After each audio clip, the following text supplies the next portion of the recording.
Hello, my dear viewers. My name is Anwar Hussain Barbia, and I welcome you to my channel AHB Physics. We are studying magnetism and matter in class 12 physics. So this is chapter 5. We have already gone for 11 lectures. So this will be 12th lecture in magnetism and matter. So this will be the last lecture. So I will try to complete the theoretical portion in this lecture only. After that, we will go for 2 or 3 lectures on numerical. So here we'll study the magnetic properties of materials. So we have gone for one lecture on magnetic properties of materials. So in magnetic properties of materials, we have studied diamagnetic substances, paramagnetic substances, ferromagnetic substances, the properties, as well as the electron theory of diamagnetic materials, paramagnetic materials, and ferromagnetic materials. Now in this class, we'll study about superconductors. So यहाँ पे जो है हम लोग छोटा छोटा कुछ topics पढ़ेंगे. Here will study superconductors, Meissner effect, Curie's law in paramagnetism, then Curie's law for transition from ferromagnetism to paramagnetism, then we will study soft ferromagnetic materials, hard ferromagnetic materials, permanent magnets, electromagnets, hysteresis loop. तो ये छोटा छोटा topics है, सारे theoretical है. I will try to write and just I will explain you so that videos का length छोटा हो और हमारा सिलेबस जो है ख़त्म हो जाए. नहीं तो ये वीडियोस में अगर बोल बोल के लिखने जाऊं देन ये बहुत बड़ा हो जाएगा. So we are studying superconductors. What is superconductors? Means it is a conductor. Simply superconductor है, मींस कंडक्टर है लेकिन सुपर है, वही सुपर कंडक्टर है. So what are superconductors? Superconductors are metals. Superconductor basically क्या होता है? Metals है cooled to very low temperature. तो सुपर कंडक्टर जो है एक मेटल होता है, इसको बहुत लो टेम्परेचर में कूल किया जाता है, which exhibits both perfect conductivity and perfect diamagnetism. तो ये इंपॉर्टेंट चीज है. सुपर कंडक्टर जो है परफेक्ट कंडक्टिविटी शो करता है और परफेक्ट डायमैग्नेटिज्म भी शो करता है. Super conductor is a special class of materials which shows perfect conductivity and perfect diamagnetism. These are most exotic diamagnetic materials, means these are a special class of diamagnetic materials which completely expel the magnetic field lines. इसका मतलब super conductor जो है वो क्या है? Diamagnetic है. इसका मतलब वो मैग्नेटिक फील्ड लाइन को रिपेल करता है. So super conductor is an exotic material, means is a special class of material which shows perfect diamagnetism. ये perfect diamagnetism शो करता है. कैसे शो करता है? मीन्स अगर हम कोई सुपर कंडक्टिंग मटेरियल को रखेंगे और इसके ऊपर से मैग्नेटिक फील्ड लाइन को पास कराएंगे तो सुपर कंडक्टिंग जो सब्सटेंस होगा, जो मटेरियल होगा, उसके अंदर से एक भी मैग्नेटिक फील्ड लाइन पास नहीं हो सकते. सारे मैग्नेटिक फील्ड लाइन ऊपर से या नीचे से पास हो जाएगा. There can not be even a single magnetic field line that can pass through a superconducting substance. Superconducting substance के अंदर से एक भी मैग्नेटिक फील्ड नहीं पास होता है, इसीलिए इसको कहा जाता है परफेक्ट डायमैग्नेटिक सब्सटेंस. और इसका कंडक्टिविटी जो है एकदम लो टेम्परेचर में भी कंडक्ट करता है, इसीलिए इसको कहा जाता है, इसका कंडक्टिविटी जो है it has perfect conductivity. A superconductor repels a magnet. So ये diamagnetic है, obviously it will repel a magnet and is repelled by the magnet. So Newton's third law क्या बोलता है? There should be equal and opposite reaction. इसका मतलब superconductor is repelled by the magnet as well as it repels the magnet. For superconductors psi m is equal to -1. इसका मतलब superconductor के लिए magnetic susceptibility जो है वो -1 होता है and mu r is magnetic permeability. So magnetic permeability, relative magnetic permeability is 0. So magnetic susceptibility is -1, relative magnetic permeability is 0. So there is one use of superconducting substances. Superconducting magnets are used for running magnetically leviated, इसको हम लोग बोलते हैं maglev superfast trains. तो आप लोगों ने सुना होगा बुलेट ट्रेन्स. बुलेट ट्रेन्स में क्या होता है? मैग्नेट्स को यूज किया जाता है उसको रन कराने के लिए, तो इसको कहा जाता है मैग्नेटिक लेविएटेड ट्रेन्स. इसको इन शॉर्ट फॉर्म कहा जाता है मैग्लेव. तो सुपर कंडक्टिंग सब्सटेंस को, सुपर कंडक्टिंग मटेरियल्स को यूज किया जाता है. तो इसका ऑपरेशन हम लोग अभी यहाँ पे नहीं पढ़ेंगे. तो सुपर कंडक्टिंग मटेरियल्स को यूज किया जाता है to run the magnetically levitated trains. So this is all about superconductors. इतना आपका एग्जाम के लिए सफिशिएंट है. Then we will study Meissner effect. So Meissner effect it is basically taken from the name of scientist Meissner. तो इस effect को कहा जाता है मेसनर इफेक्ट. मेसनर इफेक्ट कुछ नया नहीं है, हमें पता है. अगर कोई सुपर कंडक्टिंग स्फीयर होगा, इसके ऊपर से अगर मैं मैग्नेटिक फील्ड लाइन को पास कराता हूँ, सो ये मैग्नेटिक फील्ड लाइन जाएगा. तो ये स्फीयर के अंदर से एक भी फील्ड लाइन नहीं जाता है. इस फेनोमेनन को, इस प्रोसेस को कहा जाता है Meissner effect. So what is Meissner effect? The phenomenon of perfect diamagnetism in superconductor is called Meissner effect. तो perfect diamagnetism का मतलब क्या है? It will completely expel the magnetic field line. तो अगर मान लीजिए हमारे पास कोई एक सुपरकंडक्टिंग स्फीयर है, ये क्या है? सुपरकंडक्टिंग स्फीयर है, इसके ऊपर से अगर हम लोग मैग्नेटिक फील्ड लाइन को पास कराएंगे, इसके ऊपर से मैग्नेटिक फील्ड लाइन को पास कराता है, तो सुपरकंडक्टिंग स्फीयर के अंदर से एक भी फील्ड लाइन नहीं जाएगा, सारे फील्ड लाइंस किधर हो जाएगा? ऊपर से या फिर नीचे से पास हो जाएगा. So net magnetic field inside the superconducting sphere will be zero. इस phenomenon को कहा जाता है Meissner effect. When a superconducting sphere is placed in a uniform magnetic field, जब हम superconducting sphere को uniform magnetic field के अंदर रखते हैं, no magnetic field exists inside such spheres. तो इसके अंदर से एक भी magnetic field exist नहीं करता है, इसके अंदर net magnetic field zero हो जाता है. इस phenomenon को कहा जाता है Meissner effect. नेक्स्ट आते हैं क्यूरीज लॉ इन पैरामैग्नेटिज्म. ठीक है, तो ये छोटा छोटा टॉपिक्स है. क्यूरीज लॉ इन पैरामैग्नेटिज्म, तो इसके अंदर क्वेश्चन आ सकता है state curies law in paramagnetism. Curie's law states that magnetization of a paramagnetic material is inversely proportional to absolute temperature of the material. कुछ नहीं है, magnetization of a paramagnetic substance is inversely proportional to absolute temperature. This is called Curie's law in paramagnetism. What is magnetization? Magnetization is the net magnetic moment induced per unit volume. किसी एक magnetic substance के अंदर एक unit volume पे जितना magnetic moment induce होता है उसको हम लोग क्या बोलते हैं? मैग्नेटाइजेशन बोलते हैं. सो मैग्नेटाइजेशन का सिंबल क्या होता है? कैपिटल एम है. मैग्नेटाइजेशन को magnetic intensity of magnetizing field के साथ हम लोग रिलेट कर सकते हैं. M equal to psi M H, हम लोग ने एक क्लास में पढ़ा है. So Curie's law states that magnetization of paramagnetic material is inversely proportional to absolute temperature of the material. That means magnetization is inversely proportional to absolute temperature. So इसको equate करने के लिए एक constant आता है. इस constant को कहा जाता है Curie constant. It is taken from the name of scientist Curie. So Curie constant denoted as C and B naught. So C B naught दोनों एक साथ आता है. What is B naught? B naught is the magnetizing field, intensity of magnetizing field. Magnetizing field का magnetizing field है, just magnetizing field है. तो magnetization is equal to Curie constant multiplied by magnetizing field inversely proportional to T, that is absolute temperature. So what is this C? C is called Curie constant. Capital T is the absolute temperature of the substance. Capital T को हम लोग बोलते हैं absolute temperature of substance. हम जानते हैं B naught is equal to mu naught H. B naught is magnetizing field is equal to mu naught magnetic permeability or permeability of free space. H is intensity of magnetizing field. So B naught is mu naught H. इसको अगर हम लोग यहाँ पे substitute करेंगे then M will be equal to C mu naught H divided by T. So M divided by H लेके आ जाएंगे then you will have C mu naught divided by T. M by H, it is psi M, it is magnetic susceptibility, so it will be equal to C mu naught by T. So that means psi m magnetic susceptibility is inversely proportional to T. तो यहाँ से हम लोग और एक definition लिख सकते हैं. It is magnetic susceptibility of a paramagnetic substance is inversely proportional to absolute temperature. Thus, magnetic susceptibility of a paramagnetic substance or paramagnetic material is inversely proportional to absolute temperature of the material. ठीक है? So this is about Curie's law in paramagnetism. That is about superconductors along with Meissner effect. ठीक है, तो ऐसे ही जैसे मैं दे रहा हूँ, this are sufficient for your board examinations. और इसके डिटेल्स अभी नहीं चाहिए, इतना डिटेल्स आपके लिए बहुत ज़्यादा है. ठीक है, तो आप लोग इसको अभी पोज मारिए, कॉपी कर लीजिए.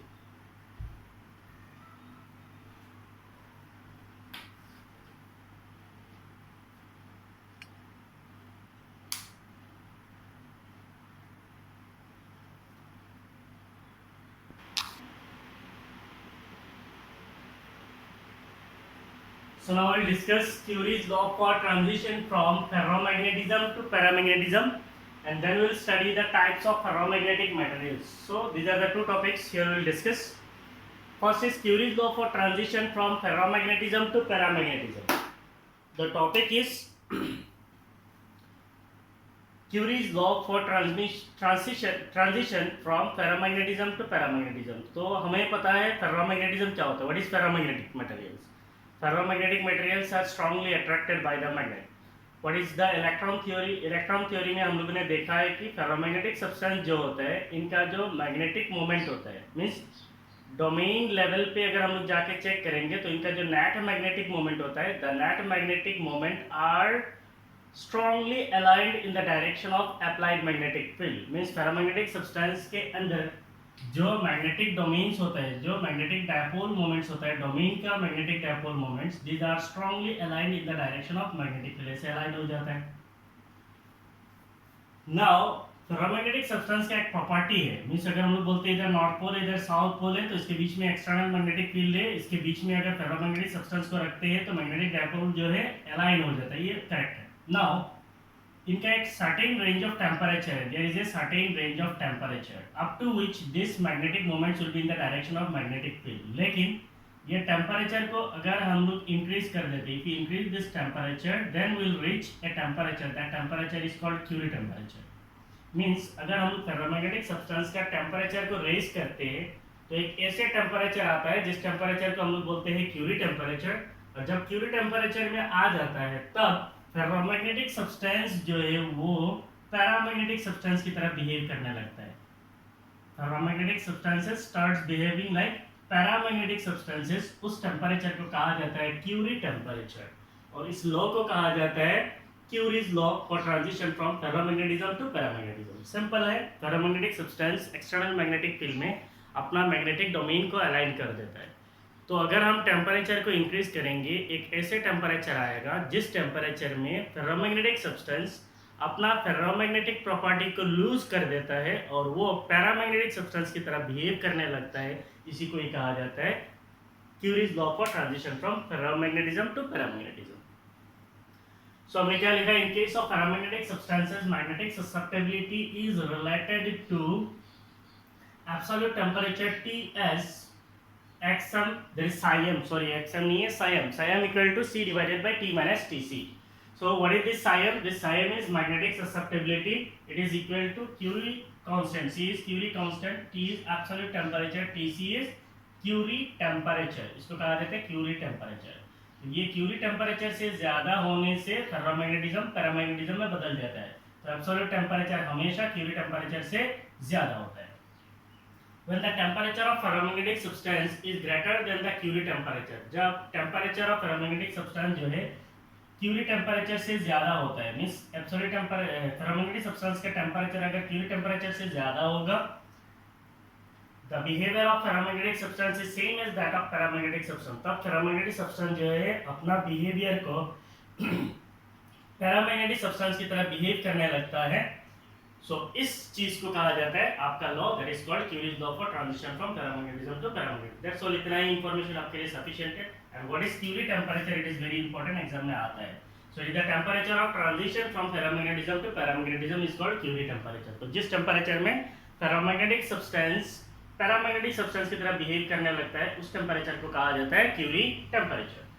नेक्स्ट आता है आपका टाइप्स ऑफ फेरोमैग्नेटिक मटेरियल्स। तो फेरोमैग्नेटिक मटेरियल से इनके टाइप्स होता है। What are the different types of ferromagnetic materials, ये भी एक वेरी वेरी इंपॉर्टेंट क्वेश्चन है। इसके अंदर जो एग्जांपल्स है वो एग्जांपल्स भी एग्जाम पे आता है। So what are the different types of ferromagnetic materials, write the examples of hard ferromagnetic material, write the example of soft ferromagnetic material, ऐसे बोलकर क्वेश्चन आ सकता है। तो नाम अगर हम लोग देखेंगे हार्ड और दूसरा क्या है सॉफ्ट है, तो इससे लगता है कि एक जो है बहुत सख्त है और दूसरा क्या बहुत नरम है, ऐसा बिल्कुल नहीं है। हार्ड फेरोमैग्नेटिक सब्सटेंस का मतलब ये होता है these are the ferromagnetic materials which do not loses its magnetism in the absence of external field. Means external field देने से मैग्नेटाइजेशन होता है, ये हमें पता है। एक्सटर्नल फील्ड दिया तो मैग्नेटिक मोमेंट जो अलाइन हो जाता है इन the direction of magnetic field, जिसकी वजह से मैग्नेटाइजेशन होता है। अब अगर एक्सटर्नल मैग्नेटिक फील्ड को हटा देंगे तो कुछ सब्सटेंस ऐसे होता है जिनके अंदर मैग्नेटाइजेशन को रिटेन कर सकता है, रख सकता है, उस चीज को कहा जाता है हार्ड फेरोमैग्नेटिक मटेरियल्स। और कुछ चीज जो है कुछ समय के बाद अपने अंदर का जो मैग्नेटाइजेशन हुआ, जो मैग्नेटिज्म आया, उसको लूज कर देता है, उसको कहा जाता है soft ferromagnetic material. Means external magnetic field देके जो मैग्नेटाइजेशन पैदा किया जाता है, अगर एक्सटर्नल फील्ड को रिमूव करने से वो मैग्नेटाइजेशन अंदर रहता है, उसको कहा जाता है हार्ड फेरोमैग्नेटिक सब्सटेंस। और एक्सटर्नल मैग्नेटिक फील्ड को हटा देने के बाद अगर मैग्नेटाइजेशन लूज कर जाता है, उसको कहा जाता है soft ferromagnetic substances. So what are hard ferromagnetic materials? The materials in which the magnetization persists का मतलब क्या रहता है, even after the removal of external magnetic field, बाहर का मैग्नेटिक फील्ड को हटा देने के बाद भी अंदर पे जब मैग्नेटाइजेशन रह जाता है, उस चीज को कहा जाता है hard ferromagnetic materials. Examples are alnico. What is alnico? It is an alloy of iron, aluminium, nickel, cobalt, copper, इन सारों चीज़ों को मिला के एक एलॉय बनाया जाता है, इसको कहा जाता है एल्यूमिको।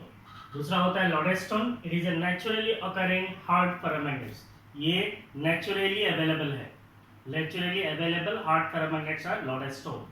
नेक्स्ट आता है soft ferromagnetic materials, the materials in which the magnetization dissipates, means खत्म हो जाता है on removal of external magnetic field, बाहर का मैग्नेटिक फील्ड को हटा देने के बाद मैग्नेटाइजेशन खत्म हो जाता है, उसको कहा जाता है soft ferromagnets. Examples are iron, cobalt, nickel, gadolinium etcetera. The relative magnetic permeability is greater than 1000। ठीक है, so this is all about this topics. और हम लोग टॉपिक में आ रहे दैट इज हिस्टेरेसिस लो, और दो छोटा छोटा टॉपिक्स है, आप इसको पोज मारिए, लिख लीजिए।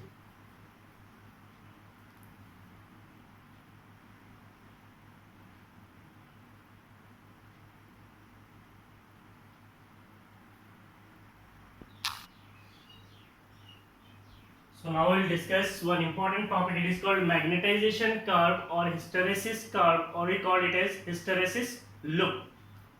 So magnetization, what is magnetization? Magnetization is a process of aligning the magnetic dipole in the presence of external magnetic field. उसको हम बोलते हैं magnetization. Now इस magnetization चीज को समझने के लिए यहाँ पे हम लोगों ने कंसीडर किया है, ये क्या है, एक solenoid है. So there is a solenoid carrying current. Inside this solenoid we are considering a soft iron core. ये क्या है, एक soft iron core है. So this is basically a ferromagnetic substance. Ferromagnetic substance, soft iron core है, it is a ferromagnetic substance. तो एक solenoid के अंदर हमने एक ferromagnetic substance को रखा है. Now if we pass the current through this solenoid, so अगर मान लीजिए current ऐसे है, so if the current through this solenoid is in this direction, so what will be the direction of magnetic field? ये होगा magnetic field का direction. Means हमारा जो ferromagnetic substance है, इसके अंदर जो field create हो रहा है current किसकी वजह से, I की वजह से. इसके अंदर नहीं है, इसके coil के अंदर जो current flow हो रहा है, coil के अंदर current क्या flow हो रहा है, I, इसकी वजह से एक magnetic field बन रहा है, वो क्या है, B.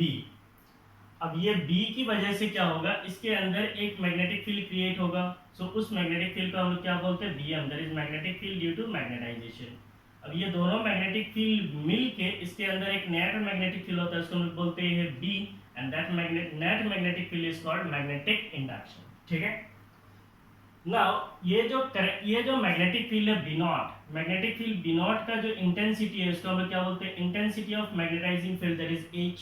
तो intensity of magnetizing field H और मैग्नेटिक इंडक्शन B, इन दोनों के बीच में अगर हम एक ग्राफ ड्रॉ करते हैं, उस ग्राफ को ही कहा जाता है हिस्टेरेसिस कर्व, या उससे एक लूप बनता है, उसको कहा जाता है हिस्टेरेसिस लूप, और वो जो कर्व बनता है उसको हम बोलते हैं मैग्नेटाइजेशन कर्व. ठीक है, अच्छी तरीके से सुनिए क्योंकि ये टॉपिक बहुत इंपॉर्टेंट है. ठीक है, नाउ लिसन, मैग्नेटाइजेशन कर्व और hysteresis curve is the graph between magnetic induction B and magnetic intensity H. B का मतलब क्या, net magnetic field inside this substance, and magnetic intensity is H. इसका मतलब it is the intensity of magnetizing field, that is B0. The magnetic hysteresis loop, it is the BH curve for a ferromagnetic material is shown below. तो ये आपका graph है, कैसे आया मैं explain कर रहा हूँ. Consider a solenoid having ferromagnetic core inside it as shown below. तो ये एक solenoid है, इसके अंदर एक ferromagnetic core है, and it is connected to a battery, और यहाँ पे एक की है. Suppose the current through solenoid is increased. मान लीजिए यहाँ से अगर हम लोग इस की को क्लोज करेंगे तो इधर से करंट फ्लो होगा. करंट फ्लो होगा तो फेरोमैग्नेटिक सब्सटेंस, ये हो गया हमारा फेरोमैग्नेटिक सब्सटेंस, इसके अंदर एक मैग्नेटिक फील्ड बनेगा. वो कौन सा मैग्नेटिक फील्ड बनेगा, B0. और B0 जो है, इसका जो इंटेंसिटी है, B0 का जो इंटेंसिटी है, that intensity of magnetizing field is कितना है, H है. तो इसके अंदर अगर हम लोग करंट इंक्रीज कर देंगे, मींस अगर करंट का मैग्नीट्यूड को ज्यादा करेंगे तब क्या होगा, B0 बढ़ेगा. B0 बढ़ेगा तो H बढ़ेगा. सी, करंट को इंक्रीज करेंगे तो मैग्नेटाइजिंग फील्ड का स्ट्रेंथ बढ़ेगा, ये इसका स्ट्रेंथ बढ़ेगा तो इसका इंटेंसिटी बढ़ेगा. So on increasing current magnetizing field will increase, H will increase. The magnetic field B in the solenoid rises. अगर H बढ़ेगा तो इंटेंसिटी बढ़ गया, इंटेंसिटी बढ़ेगा तो इस सब्सटेंस के अंदर एक मैग्नेटिक फील्ड बनेगा. What is that magnetic field, it is BM, that is magnetic field due to magnetization. इन दोनों को ऐड करेंगे तो हमें क्या मिलेगा, B मिलेगा. What is B, it is B0 plus BM. इसका मतलब एज बढ़ने के साथ साथ आपका क्या बढ़ेगा, बी बढ़ेगा। इसका मतलब अगर मैं एज और बी के साथ एक ग्राफ ड्रॉ करता हूं तो ग्राफ कैसे आना चाहिए, अगर मान लीजिए इधर मेरा बी है और इधर मेरा एच है, इनके बीच में, क्योंकि ये दोनों ये बढ़ने से वो भी बढ़ रहा है, इसका मतलब लीनियर है। अगर ग्राफ ड्रॉ करेंगे तो कैसे आना चाहिए, ऐसे आना चाहिए, है कि नहीं है। आइडियली ऐसा आना चाहिए, बट प्रैक्टिकली नहीं आता है। Suppose the current through solenoid is increased, the magnetic field B in the solenoid rises and saturates as shown in the curve OA. तो प्रैक्टिकली ऐसा नहीं होता है। प्रैक्टिकली कैसा होता है, H वर्सेस B अगर हम लोग ग्राफ ड्रॉ करेंगे तो हमारा ग्राफ कुछ इस तरीके से होता है। इनिशियली क्या होता है, H बढ़ने के साथ साथ B उतना बढ़ता नहीं है, फिर B जो है सडनली बढ़ता है, एक समय ऐसा आता है B जो है सेचुरेट हो जाता है। इसके बाद अगर हम लोग करंट को इंक्रीज करेंगे तो हमारा ग्राफ जो कैसे जाएगा, ऐसे सीधा जाएगा। तो इसके बाद अगर बढ़ा के कोई फायदा भी नहीं है, so there is no meaning. तो इसका मतलब सेचुरेशन आ गया, इसके बाद करंट क्या हो जाएगा, सेचुरेट हो जाएगा। इसके बाद मैग्नेटिक फील्ड जो है सेचुरेट हो जाएगा। Next we decrease H and reduce it to 0। अब हमें क्या करना है, एच को रिड्यूस करना है। एच को रिड्यूस करना है, इसका मतलब आई करंट को रिड्यूस करना है। तो यहाँ पे मान लीजिए ये जो करंट है, मान लीजिए पहले हम लोगों ने 10 वोल्ट बैटरी देके दिया था, तो अभी क्या करेंगे 9 वोल्ट, 8 वोल्ट, 7 वोल्ट, 6 वोल्ट, तो करंट को अभी डिक्रीज करेंगे। करंट को अगर डिक्रीज करेंगे तो एच डिक्रीज होगा, एच डिक्रीज होगा तो बी डिक्रीज होना चाहिए। तो बी डिक्रीज होके बेसिकली कैसे होना चाहिए, इधर से गया था तो बी डिक्रीज होके किधर से आना चाहिए था, इधर से डिक्रीज होके फिर 0 पे आना चाहिए, लेकिन ऐसा नहीं होता है। बी का कुछ अलग सा खासियत है, ये जो है कुछ इस तरीके का होता है। तो सिंपली आप इमेजिन कर लीजिए, जो सब्सटेंस है, ये जो सब्सटेंस है मींस फेरोमैग्नेटिक सब्सटेंस, इसके अंदर करंट की वजह से जो मैग्नेटिक फील्ड बना है, करंट को रिड्यूस करने से वो मैग्नेटिक फील्ड इमीडिएटली खत्म नहीं होता है। तो आपका जो ग्राफ है वो इधर नहीं आके किधर जाएगा, इधर जाएगा, ऐसे, ठीक है। So next we decrease H and reduce it to 0। अब हम लोग क्या करेंगे, एच को डिक्रीज करेंगे। एच को हम लोग डिक्रीज कर रहे हैं और कहाँ तक लेके आए, ये हो गया एच का 0 वैल्यू। एच का जब 0 वैल्यू लाएंगे, at H equal to 0 B is not equal to 0। आप यहाँ पे देखिए, यहाँ पे क्या है, बी है, इधर क्या है, बी है। एच जब 0 है तो बी 0 नहीं है, इधर आप क्लियरली देख सकते हो। तो ये ओ से लेके ए तक आपका हो गया। पहले करंट को इंक्रीज किया, मैग्नेटिक फील्ड बी नॉट बढ़ा, एच बढ़ा, बी बढ़ा, तो आपका ग्राफ ऐसे गया।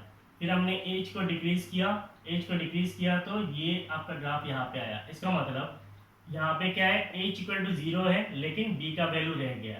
तो एच इक्वल टू 0 पे बी का जो वैल्यू रह जाता है, इसको कहा जाता है रिटेंटिविटी या फिर रेजोनेंस। सो एच का वैल्यू जब 0 होता है, बी का वैल्यू कुछ रह जाता है, इसको कहा जाता है रिटेंटिविटी और रेजोनेंस। फिर आगे देखिए, next the current in the solenoid is reversed. अभी हम लोग क्या करेंगे, सोलेनॉइड के करंट को रिवर्स कर देंगे। पहले मान लीजिए बैटरी को हम लोगों ने ऐसे कनेक्ट किया था तो इधर पॉजिटिव था, करंट इधर गया था। अभी हम लोग क्या करेंगे, बैटरी को पलट देंगे। सो मान लीजिए इधर नेगेटिव है, इधर पॉजिटिव है। Now we are changing the polarity, इधर नेगेटिव है, इधर पॉजिटिव है। अब ये करंट क्या हो जाएगा, पलट जाएगा। तो करंट का डायरेक्शन पलट जाएगा, पहले ऊपर जा रहा था अभी नीचे आएगा। इसका मतलब अभी करंट कैसे जाएगा, ऐसे जाएगा, है कि नहीं है।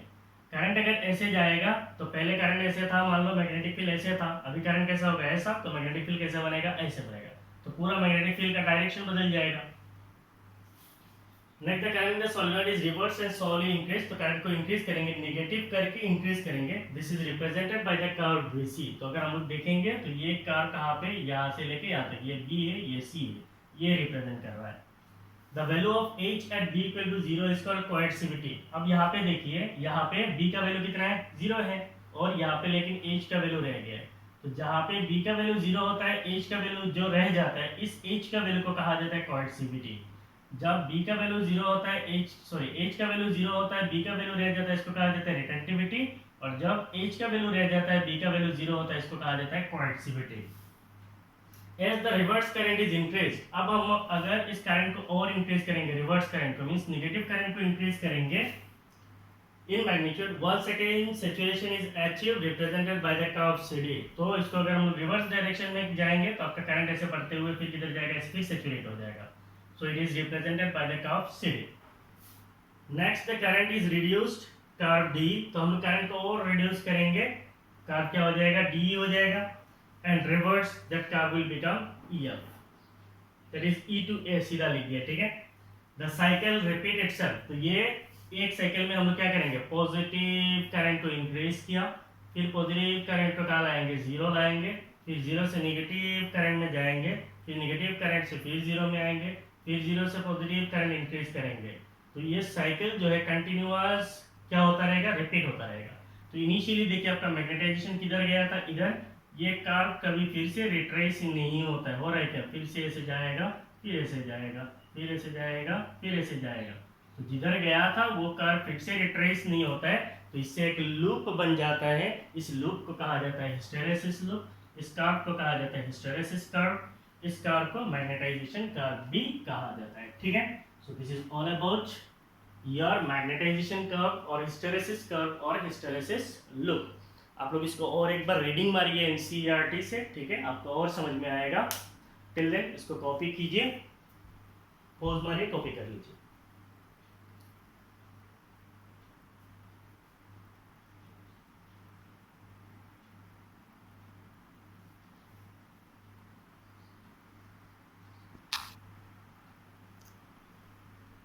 So now we'll study the last two topics in magnetism and matter. The topics अगर आप एनसीईआरटी में देखेंगे then it is permanent magnets and electromagnets बोल के हैं। So इसके साथ हमारा थ्योरी टॉपिक्स जो है खत्म हो जाएगा। So what are permanent magnets? नाम से पता चलता है कि मैग्नेट है लेकिन परमानेंट है। So the substances which retain their ferromagnetic properties for a long time at room temperature are called permanent magnets. So simply ऐसा कोई चीज, ऐसा कोई मटेरियल, ऐसा कोई सब्सटेंस जो अपने अंदर मैग्नेटिज्म को बहुत लंबा समय के लिए रख सकता है, even after removal of external magnetic field, और यह मैग्नेटिज्म डीके नहीं होता है, वैसे सब्सटेंस को कहा जाता है परमानेंट मैग्नेट्स। नाउ यहाँ पे बाहर का जो एक लाइट है आके यहाँ पे गिरता है, ठीक है, एक पोर्शन में शायद नहीं दिख रहा है। So the substances which retain their ferromagnetic properties for a long time at room temperature are called permanent magnets. ठीक है, permanent magnets. Materials for making permanent magnets should have, अगर आपको नहीं दिख रहा है, materials for making permanent magnets should have, पहला चीज परमानेंट मैग्नेट्स को बनाने के लिए जो मटेरियल चाहिए, उन मटेरियल्स का क्या क्या प्रॉपर्टीज होना चाहिए। हाई परमिएबिलिटी मीन्स परमिएबिलिटी बहुत ज़्यादा होना चाहिए। हाई परमिएबिलिटी का मतलब क्या है, the material should allow more passage of magnetic field through it. High coercivity, इसके अंदर हाई कोएर्सिविटी होना चाहिए। थोड़ा पहले हम लोगों ने पढ़ा है कोएर्सिविटी, तो कोएर्सिविटी ज़्यादा होना चाहिए। High retentivity means magnetic field को रिटेन करने का एबिलिटी ज़्यादा होना चाहिए। Many alloys are used to make permanent magnets. So what are the different types of alloys that are used for making permanent magnets? सीधा क्वेश्चन आपको दे सकता है। So सबसे पहले आता है cobalt steel. It contains cobalt, tungsten, carbon and iron. तो इसके अंदर composition क्या है? कोबाल्ट स्टील ये एक एलॉय है, इसके अंदर कोबाल्ट होता है, टंगस्टन होता है, कार्बन होता है और आयरन होता है। नेक्स्ट इज एल्निको, ऑलरेडी हम लोगों ने पढ़ा है। It contains aluminium, nickel, cobalt, copper and iron. Ticonal, it contains tin, cobalt, nickel and aluminium. तो टिकोनेल के अंदर क्या होता है, टिन होता है, कोबाल्ट होता है, निकल होता है, एल्यूमिनियम होता है। Next is electromagnets. And electromagnet is basically A current carrying coil of many turns wound on an iron core. Electromagnets नाम से ही पता चलता है इलेक्ट्रिसिटी से मैग्नेटिज्म आता है, उसको बोलते हैं इलेक्ट्रोमैग्नेट। इलेक्ट्रिसिटी से मैग्नेटिज्म आता है। And electromagnet is basically A current carrying coil. तो ये करंट कैरिंग कॉइल होता है ऑफ मेनी टर्न्स, इसके अंदर बहुत सारा टर्न्स होता है। वोन्ड ऑन एन आयरन कोर, तो एक सॉफ्ट आयरन कोर होता है, मान लीजिए एक सॉफ्ट आयरन कोर है, तो इसके ऊपर क्या होता है, बहुत सारे टर्न्स ऑफ ए कॉइल होता है। A ferromagnetic material placed inside a current carrying solenoid acts as an electromagnet. तो हिस्टेरेसिस लूप पढ़ने के लिए जैसे हम लोगों ने कंसीडर किया था, there is a soft iron core, इसके ऊपर क्या है, एक करंट कैरिंग सोलेनॉइड है। तो ये करंट कैरिंग सोलेनॉइड है, इसके अंदर अगर करंट ऐसे फ्लो होता है तो मैग्नेटिक फील्ड कैसे जाएगा, ऐसे जाएगा। इसका मतलब ये साइड नॉर्थ पोल की तरफ बिहेव करेगा, क्योंकि इधर से मैग्नेटिक फील्ड लाइंस निकलेगा और इधर एंटर करेगा, तो लेफ्ट साइड जो है साउथ पोल की तरफ बिहेव करेगा, राइट साइड जो है नॉर्थ पोल की तरफ बिहेव करेगा। Core of electromagnets are made of ferromagnetic materials. तो इलेक्ट्रोमैग्नेट्स का जो कोर होता है उसको फेरोमैग्नेटिक मटेरियल से बनाया जाता है, व्हिच हैव हाई परमिएबिलिटी, इसका परमिएबिलिटी हाई होता है, एंड लो रिटेंटिविटी। लेकिन इसका रिटेंटिविटी जो है मैग्नेटिक फील्ड को रिटेन करने का जो एबिलिटी है वो कम होता है। Soft iron is a suitable material for electromagnets. तो इलेक्ट्रोमैग्नेट बेसिकली जब तक करंट होता है तब तक मैग्नेटिज्म रहता है, करंट निकालने के बाद थोड़ा समय के लिए मैग्नेटिज्म रहता है, उसके बाद वैनिश हो जाता है क्योंकि इसका रिटेंटिविटी कम होता है। The arrangement of an electromagnet is shown below, already हम लोगों ने देख लिया है। Applications, what are the applications of electromagnets? Electromagnets are used in electric bells, तो आपका बाहर में जो बेल्स लगाते हैं इलेक्ट्रिक, सो इलेक्ट्रिक बेल्स में यूज होता है, लाउड स्पीकर्स में यूज होता है, टेलीफोन डायफ्राम्स में यूज होता है। जेंट इलेक्ट्रोमैग्नेट्स, जेंट मींस बड़ा electromagnets, are used in cranes, तो ये क्रेन्स में यूज होता है बड़ा बड़ा इलेक्ट्रोमैग्नेट्स टू लिफ्ट मशीनरीज, बड़ा बड़ा मशीनरीज को लिफ्ट करने के लिए, and bulk quantities of iron and steel, तो ज्यादा स्टील आयरन इन सबको उठाने के लिए बड़ा बड़ा इलेक्ट्रोमैग्नेट्स को इस्तेमाल किया जाता है। ठीक है, तो इसके साथ हमारा मैग्नेटिज्म एंड मैटर का थियोरी कंटेंट खत्म हो चुका है। इसके बाद हम लोग करेंगे कुछ न्यूमेरिकल्स, आपका एक्सरसाइज का न्यूमेरिकल्स आप खुद से भी कर सकते हो, फिर भी मैं कराऊंगा आपको 2 वीडियोस में, शायद हो जाएगा पूरा एक्सरसाइज। और उसके बाद हम लोग चलेंगे इलेक्ट्रोमैग्नेटिक इंडक्शन पे, और इलेक्ट्रोमैग्नेटिक इंडक्शन के बाद आपका एकदम स्पीड अप पकड़ लेगा क्योंकि वहाँ पे उतना थ्योरी नहीं है ये मैग्नेटिज्म एंड मैटर में जितना थ्योरी है। ठीक है, सो आप लोग मेरे साथ जुड़े हुए हो। If you are new to my channel, please subscribe my channel, और अगर मेरे चैनल पे पहले से ही हो please like my videos, share my videos. ठीक है, ये वीडियोस बनाना इतना आसान नहीं है। ठीक है, जब मान लीजिए जब मैं फ्री टाइम में होता, अगर मुझे वीडियो बनाना होता तो कॉन्स्टेंट नहीं होता कि मुझे वीडियो बनाना ही पड़ेगा। मैं अपना मर्जी का जब मुझे टाइम मिलता तब मैं वीडियो बना सकता था, लेकिन अभी कॉन्स्टेंट है कि अभी वीडियो बनाना है और आज के अंदर 2 वीडियो बनाना है, चाहे वो रात हो दिन हो, कभी भी हो, बनाना ही है। ठीक है, तो आप समझ रहे हो पूरा चीज़। For watching my videos, thank you. आप पॉज मार लीजिए और कॉपी कर लीजिए।